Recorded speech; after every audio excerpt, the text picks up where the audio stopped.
I was a dog হবে নাকি I had a dog হবে?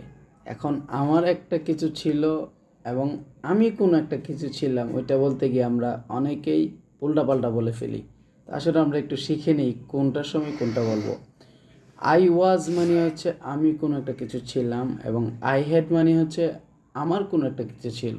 তাহলে আসলে এটা যদি সেন্টেন্স মেক করি, ফার্স্ট হচ্ছে I was I was a teacher when I was studying for my honors. যখন আমি অনার্সে পড়তেছিলাম তখন আমি একজন শিক্ষক ছিলাম।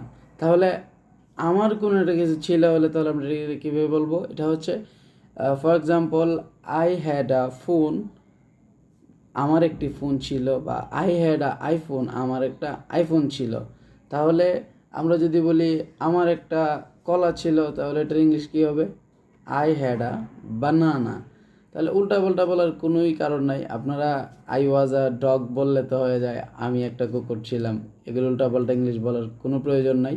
যদি সুন্দর সুন্দর ইংলিশ শিখতে চান তাহলে অবশ্যই আমার চ্যানেলটিকে সাবস্ক্রাইব করে ফেলুন।